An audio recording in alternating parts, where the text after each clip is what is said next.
पल्ले खर्च ना बन दे पंछी ते दरवेश, जिन्हां नूं तकवा सोने रब दा उन्हां नूं रिज़क हमेश।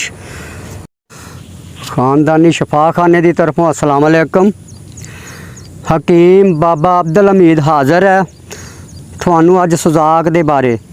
सुजाक समझते होवोगे तुसी, क्योंकि सुजाक दा हर बंदे नूं पता है, कईयां नूं नहीं भी बच्चों नूं पता होएगा जिहड़े ना समझ है, बाकी लोकां नूं बहुतिआं नूं पता है। सुजाक वो बीमारी है कि ਉਹਨੂੰ पेशाब नाल धांत आउण लग जाती है, रेशा आउण लग जाता है, तो ਉਹਦੇ वजह तो ਉਹ ਬੰਦੇ ਨੂੰ तकलीफ ਹੁੰਦੀ है, अंदर ਜ਼ਖਮ हो जाते हैं, बाजे दफ़ा खून भी आउण लग जाता है।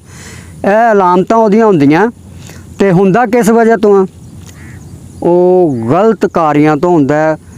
ਮੈਂਸ ਜਾਣ ਵਾਲੀ ਔਰਤ ਨੂੰ ਮਿਲ ਲਵੇ ਤੇ ਤਾਂ ਵੀ ਹੋ ਜਾਂਦਾ, ਮੁੰਡੇ ਨਾਲ ਮਿਲ ਲਵੇ ਤੇ ਤਾਂ ਵੀ ਹੋ ਜਾਂਦਾ। ਇਹਨਾਂ ਚੀਜ਼ਾਂ ਦਾ ਖਾਸ ਖਿਆਲ ਕਰੋ, ਕਿਉਂਕਿ ਸੁਜ਼ਾਕ ਨਾਲ ਬੰਦਾ ਨਮਰਦ ਵੀ ਹੋ ਜਾਂਦਾ। ਸੁਜ਼ਾਕ ਵਾਲੇ ਬੰਦੇ ਦੇ ਪਿਸ਼ਾਬ ਦੇ ਉੱਤੇ ਪਿਸ਼ਾਬ ਕਰ ਦੋ ਤੇ ਫਿਰ ਵੀ ਹੋ ਜਾਂਦਾ। ਇਹਨਾਂ ਚੀਜ਼ਾਂ ਦਾ ਖਿਆਲ ਕਰਨਾ, ਤੁਸੀਂ ਖਿਆਲ ਕਰੋਗੇ ਤੇ ਚੰਗੇ ਰਹੋਗੇ, ਤੁਹਾਡਾ ਫਾਇਦਾ। ਇਹਦੇ ਵਾਸਤੇ ਤੁਹਾਨੂੰ ਮੈਂ ਨੁਕਸਾ ਦੱਸ ਦਿੰਦਾ, ਜੇ ਅਗਰ ਖੁਦਾ ਨਾ ਖਾਸਤਾ ਕਿਸੇ ਵਜ੍ਹਾ ਤੋਂ ਹੋ ਜੇ ਤੇ ਲੇਕਿਨ ਅੱਗੇ ਤੋਂ ਤੇ ਪਰਹੇਜ਼ ਕਰ ਲਿਓ, ਖੁਦਾ ਦਾ ਨਾਮ ਮੰਨੋ, ਬੁਰੀਆਂ ਆਦਤਾਂ ਛੱਡ ਦਿਓ। ਇਹ 4 ਦਿਨ ਜ਼ਿੰਦਗੀ ਦੇ ਆ, ਕੋਈ ਪਤਾ ਨਹੀਂ ਕਿਹੜੇ ਟਾਈਮ ਰੱਬ ਬੁਲਾ ਲਵੇ। ਅੱਛੇ ਕੰਮ ਕਰੋ, ਅੱਛੇ ਕੰਮ ਕਰਨ ਵਾਲੇ ਬੰਦੇ ਨੂੰ ਅੱਲਾਹ ਪਾਕ ਪਸੰਦ ਕਰਦਾ। ਲਓ ਜੀ, ਉਹ 3 ਚੀਜ਼ਾਂ ਸੁਜ਼ਾਕ ਦਾ ਨੁਕਸਾ ਤੁਹਾਨੂੰ ਦੱਸ ਰਿਹਾ। ਕਮਕਾਸ਼ਨੀ ਤੇ ਜੋ ਖਾਰ 5-5 ਤੋਲੇ ਤੇ ਕਲਮੀ ਸ਼ੋਰਾ 3 ਤੋਲੇ। ਇਹ ਕੁੱਟ ਪੀਸ ਲੈਣੇ ਆ।